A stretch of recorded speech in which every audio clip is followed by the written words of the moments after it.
बहुत सारे भाई मेरे वीडियो का वेट कर रहे थे और बहुत सारे भाइयों के मैसेज भी आ गए कि भाई आप बोल रहे थे कि सुप्रीम कोर्ट में हियरिंग होगी, सुप्रीम कोर्ट इस पे इंटरिम स्टे लगा देगा, ड्रीम इलेवन आ जाएगा। भाई हमें ऐसा होता हुआ तो कहीं से दिख नहीं रहा। तो भाई आप जो बोल रहे हो आपकी बात में भी दम है, क्योंकि मुझे भी ऐसा होता हुआ अभी तो हाल फिलहाल दिख नहीं रहा। अब सबसे बड़ी बात है, ऑनलाइन गेमिंग बिल 2025 आया, सारी दुनिया बंद हो गई, ड्रीम इलेवन पूरी तरीके से बंद हो गया, मनी कॉन्टेस्ट सारे खत्म हो गए।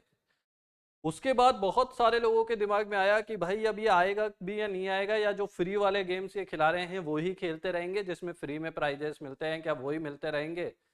तो इसी को लेकर भाई जब गेमिंग कंपनियां सुप्रीम कोर्ट में गई तो सुप्रीम कोर्ट ने बोला कि भाई देखो 7 अक्टूबर मतलब दशहरे के बाद अपन इसको लेकर हियरिंग करेंगे, और हियरिंग ऑलरेडी हो चुकी है। अब उस हियरिंग में क्या हुआ, क्या सुप्रीम कोर्ट ने क्या बात बोली, क्या अब सुप्रीम कोर्ट आगे जाके क्या डिसीजन दे सकता है, ये सारे डाउट्स मैं क्लियर करने वाला हूं। और साथ में ये भी बताने वाला हूं कि क्या ये ऑनलाइन गेमिंग बिल 2025 जो 1 अक्टूबर से लागू होने वाला था, क्या वो लागू हो गया, और नहीं हुआ तो कब लागू होगा, ये सारे डाउट्स आपको बताऊंगा। और एक चीज बता दूं मेरे भाई, भाई मैंने जो लास्ट वीडियो बनाया था उसमें मैंने आपको बोला था जो भी भाई life time free credit card लेना चाहता है, क्योंकि अभी दिवाली को आ रही है और दिवाली में बहुत सारी कंपनियां क्रेडिट कार्ड पे एक्स्ट्रा डिस्काउंट्स देती है, और साथ में मूवी टिकट्स वगैरह भी उस क्रेडिट कार्ड पे फ्री मिल जाते हैं। तो मेरे भाई इसी इसी वीडियो के डिस्क्रिप्शन में और फर्स्ट कमेंट पे मेरे टेलीग्राम चैनल का लिंक है, जल्दी से जाके ज्वाइन कर लो, क्योंकि बहुत सारे लोग क्रेडिट कार्ड ऑलरेडी बना चुके हैं, क्योंकि फ्री में मिल रहा है यार। फ्री में मिलता क्या है, तो डिस्क्रिप्शन में फर्स्ट कमेंट पे लिंक है, जाके पक्का से ज्वाइन कर लेना। वहां पे जैसे ही ज्वाइन करोगे आपको लिंक मिलेगा, वहां से जाके आप क्रेडिट कार्ड बनवा लेना। कैसे बनेगा वो सब मैं बता दूंगा, वो भी बिल्कुल फ्री में। तो पक्का से आ जाना, कोई भाई मिस मत करना। फ्री में कुछ मिल रहा है ले लेना चाहिए, मेरा मानना ये।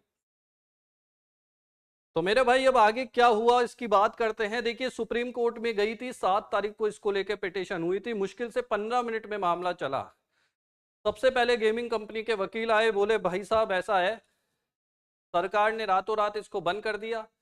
जैसे ही इसको बंद किया तो सारी मनी गेमिंग कंपनियां और बैंकों में सब में बहुत ज्यादा हड़बड़ाहट पैदा हो गई, क्योंकि सरकार ने ये बोला था कि बैंक, जितने भी बैंक है, अगर वो इनके ट्रांजेक्शन को अप्रूव करते हैं या फिर इनका पैसा असैप करते हैं तो उन पे भी पेनल्टी लगा दी, उन पे भी दंड का प्रावधान लग दिया। तो कहीं ना कहीं बैंकिंग चैनल्स वाले भी काफी ज्यादा घबरा गए, तो उन्होंने रातों रात अपने पेमेंट गेटवे जो कंपनियां यूज करती है जिससे आप पैसा डिपॉजिट करते हो उनको बैन कर दिया। तो उनको बैन करने के बाद गेमिंग कंपनियां अपना काम करना भी वहीं पर ही बंद कर दी, क्योंकि बहुत सारे लोगों का यह भी सवाल था कि जब लागू ही नहीं हुआ तो गेमिंग कंपनियां इसको अभी तक चला क्यों नहीं रही। तो उसके पीछे सबसे बड़ा रीजन ये, तो उसके कारण कंपनियों को काफी ज्यादा नुकसान हुआ, और इसके बाद काफी स्टाफ की सैलरियां भी अटक गई। तो उन्होंने सुप्रीम कोर्ट को बोला था कि भाई इसकी जल्दी से आप सुनवाई करो। तो 7 अक्टूबर की डेट आई, जब सुनवाई स्टार्ट हुई तो आते ही वकील ने यही बोला गेमिंग कंपनी के, और काफी सीनियर वकील है मेरे भाई, बहुत ही सीनियर वकील है। उन्होंने बीसीसीआई का भी कोई केस था उन्होंने ही हैंडल किया था। तो उन्होंने जज साहब को बोला कि भाई देखो ऐसा है, काफी ज्यादा लॉस हो रहा है कंपनियों का, और ये केस अब कब तक चलेगा ये भी अभी पता नहीं है। तो अभी आप इस पर स्टे लगा दो, हाल फिलहाल के लिए रोक लगा दो बिल पे, ताकि जो गेमिंग कंपनियां है वो अपना काम स्टार्ट कर पाए, और जो लॉस हो रहा है उनका वो लॉस ना हो। तो इसको लेके जज साहब ने बात सुनी, जज साहब थोड़े सिंसियर भी लगे इसको लेकर। तो मुझे लगा कहीं ना कहीं यार उनको भी लगा कि कहीं ना कहीं इंतरिम राहत मिल सकती है। बट तभी वहां पे एक जज साहब ने बोला कि देखिए जीएसटी को लेकर भी एक मैटर चल रहा है। अब वो क्या मैटर है उसके बारे में ही मैं आगे बताने वाला हूं आप लोगों को। उससे पहले मेरे भाई अमिताभ बच्चन सर आपको दिख रहे होंगे, और ये आईडीएफसी बैंक का क्रेडिट कार्ड है मेरे भाई, लाइफ टाइम फ्री मिल रहा है आपको, lifetime free, no joining fee, no annual fee. तो जो भी सैलरीड पर्सन है या जो भी बिजनेस करता है भाई वो इसको ले सकता है, बिल्कुल फ्री में क्रेडिट कार्ड मिल रहे हैं, और स्पेंडिंग पर आपको 10 गुना रिवॉर्ड पॉइंट्स मिलेंगे। और मूवी टिकट्स वगैरह, पहला टिकट तो फ्री है, फिर 25% का डिस्काउंट भी है। तो भाई फैंटेसी तो अभी कुछ दे नहीं रही, क्रेडिट कार्ड वाले आपको जरूर ऑफर कर रहे हैं। तो मेरे पास ये ऑफर आया था, मैंने बता दिया, बहुत सारे लोगों ने ऑलरेडी अप्लाई कर लिया है, क्योंकि लिमिटेड टाइम के लिए है, उसके बाद चार्जेस लगेगा साल का। अभी फ्री में मिल रहा है, वो भी आईडीएफसी बैंक जैसी कंपनी का, इतना बढ़िया रिलायबल है। तो वीडियो के डिस्क्रिप्शन में और फर्स्ट कमेंट पे मेरे टेलीग्राम चैनल का लिंक है, श्योर एक्सपर्ट सपोर्ट का, जाके ज्वाइन कर लेना। जैसे ही उस चैनल पे आओगे वहां पे मैं लिंक दे दूंगा, वहां से आप फिल करके उसको बनवा लेना। फटाफट से चल जाना मेरे भाई, लिमिटेड टाइम का ऑफर है, शानदार क्रेडिट कार्ड है, बहुत काम आता है मेरे भाई, बहुत काम आता है सही में। और HSBC का क्रेडिट कार्ड भी आप ले सकते हो, ये भी लाइफ टाइम फ्री मिल रहा है और ये भी जबरदस्त कार्ड है। तो दोनों के लिंक मिल जाएंगे, पक्का से जाके आप ज्वाइन कर लेना। तो मेरे भाई क्रेडिट कार्ड तो देखो बन जाएगा, लाइफ टाइम फ्री है, वो तो आप ले ही लोगे, उसमें तो क्या ही जा रहा है। बट बात ये है कि सुप्रीम कोर्ट ने अब आगे क्या बोला, इसको लेकर ही ये वीडियो मैंने बनाया था। तो देखिए फिर जज साहब ने ऐसे बोला कि GST को लेकर इसका मैटर चल रहा है। आपको पता होगा कंपनियों पे 2017 से रेट्रोस्पेक्टिव टैक्स लगा दिया था सारी गेमिंग कंपनियों पे, और उसको लेकर भी जजमेंट अभी चला था काफी दिन तक, 90 दिन तक इसकी हियरिंग हुई थी, अप्रोक्स 60 से 90 दिन, और उस पर भी जजमेंट आने ही वाला था। तो उसको लेकर ही जज साहब ने बोला कि क्या ये मैटर और ये मैटर के आपस में मिलता जुलता मैटर है। तो गेमिंग कंपनी के वकील ने बोला देखिए सर ऐसा कुछ नहीं है, वो एक अपना एक अलग मैटर है, ये अपना एक अलग मैटर है, तो इस पे तो कम से कम आप इंटरिम स्टे दे दो। तो फिर उसके बाद जज साहब ने बोला कि देखिए ऐसा है कि वो मैटर अपने मुख्य न्यायाधीश जी देख रहे थे, जो इनके मेन न्यायाधीश सर है वो देख रहे थे, तो उन्हीं के पास ही इसको भेज देते हैं। तो उन्होंने इसको लेके फिर 4 नवंबर की डेट दे दी कि देखो दिवाली आ रही है, दिवाली के वैकेशन चल रहे हैं, तो जैसे ही दिवाली खत्म होगी, दिवाली की छुट्टियां खत्म होगी, उसके बाद जैसे ही ये कोर्ट खुलेगी तो सबसे पहले आपकी हियरिंग ले लेंगे। और 4 नवंबर की उन्होंने फाइनल टेंटेटिव डेट दे दी, बट उन्होंने उसमें एक चीज बोला कि फाइनल हियरिंग करेंगे।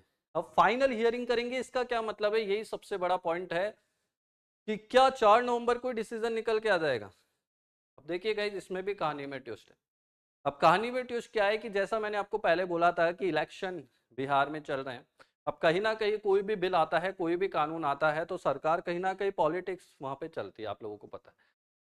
तो मुझे ऐसा लग रहा है कि 4 नवंबर को ये सुनवाई होनी है, 6 नवंबर को बिहार इलेक्शन का पहला चरण रहेगा, 11 नवंबर को दूसरा चरण रहेगा, 14 नवंबर को रिजल्ट आएगा। तो मुझे ऐसा कुछ लग रहा है कि भाई एक और टेंटेटिव डेट आगे आएगी और 14 नवंबर के बाद ही मुझे लग रहा है कुछ ऐसा होता हुआ दिख रहा है कि इस पे इंटरिम राहत मिल जाए।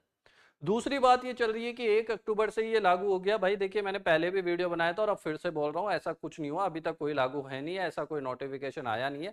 जब तक ऑफिशियल गजट में डेट आती नहीं है तब तक ये लागू नहीं होता। तो अभी सरकार ने एक ड्राफ्ट बनाया है जिसकी 30 अक्टूबर तक की डेट दी है कि 30 अक्टूबर तक जिसको भी अपना फीडबैक देना है उसको एक मेल आईडी दी है, वहां पे जाके दे सकता है, और ये सारी बातें प्राइवेट रखी जाएगी। ये बातें आपको पता होगी, ऑलरेडी बहुत सारे वीडियो बन चुके हैं।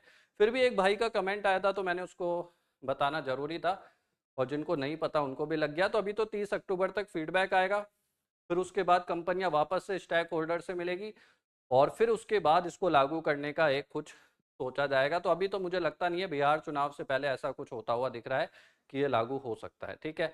और दूसरी बात, सुप्रीम कोर्ट से राहत मिलने की संभावना भी बहुत ज्यादा बन रही है, क्योंकि जो GST का मैटर था साथ में सुप्रीम कोर्ट ने इसको स्किल माना था, मौलिक अधिकारों का उल्लंघन, यहाँ पे 19(1) जो सेक्शन है वो यहाँ पे कहीं ना कहीं वर्क कर रहा है। दूसरा, जो स्टेट राज्य सरकारें ही इस पे बिल बना सकती है, इसको कानून बना सकती है, ये भी कॉन्स्टिट्यूशन का उल्लंघन है। तो चीजें बहुत सारी है जो गेमिंग कंपनियों के फेवर में जाते हुए दिख रही है। तो मुझे लग रहा है कहीं ना कहीं स्टे मिलेगा, बट थोड़ा सा अभी रुकना पड़ेगा आपको। 4 नवंबर को भी मुझे नहीं लगता कुछ होता हुआ दिख रहा है, अभी तो हियरिंग ही स्टार्ट नहीं हुई, अभी तो दोनों अपना पक्ष रखेंगे। तो मुझे लग रहा है ये मामला बिहार इलेक्शन के बाद ही होगा, शायद नवंबर एंड में या दिसंबर फर्स्ट वीक में आपको कुछ राहत मिलते हुए दिखे और ये फैंटेसी कंपनियां वापस आ जाए। तो भाई सुप्रीम कोर्ट से अभी क्या आया, तो भाई अभी यही आया है, तारीख पे तारीख, तारीख पे तारीख, तारीख पे तारीख, जज साहब अब तो सुना दो फैसला। तो भाई मैं भी क्या करूं भाई, मेरे पास जो न्यूज़ होती है वही आपको बताऊंगा। तो अभी तो 4 नवंबर तक आप पेशेंस रखो, अभी दिवाली मनाओ, फेस्टिवल मनाओ, खुशियों का त्यौहार आ रहा है, दिवाली को एंजॉय करो और उसको लेके अभी से ही तैयारियां स्टार्ट कर दो मेरे भाई। और सारी बैटिंग ऐप्स और इनसे दूर रहो भाई, कहीं ना कहीं आपका पैसा वहां पे जाके फंस सकता है। मैं तो यही बोलूंगा। और दिवाली आ रही है, क्रेडिट कार्ड ले लो, फ्री में दे रही है IDFC बैंक, HSBC बैंक, तो जाके अप्लाई कर लो। डिस्क्रिप्शन में फर्स्ट कमेंट पे टेलीग्राम चैनल का लिंक है, वहां से जाके ज्वाइन करना है, वहां पे आपको मैं बता दूंगा कैसे ज्वाइन होगा। बहुत सारे लोगों ने बना लिया और बहुत सारे लोग अब बनवा लेना, फ्री में मिल रहा है, कुछ जा नहीं रहा। फ्री में मूवी टिकट मिल जाएगी, फ्री में रिवॉर्ड पॉइंट्स मिल जाएंगे, फ्री में बहुत कुछ मिलेगा। तो वीडियो को लाइक कर देना, चैनल को सब्सक्राइब कर देना, और वीडियो अच्छा लगा होगा ऐसा उम्मीद करता हूँ।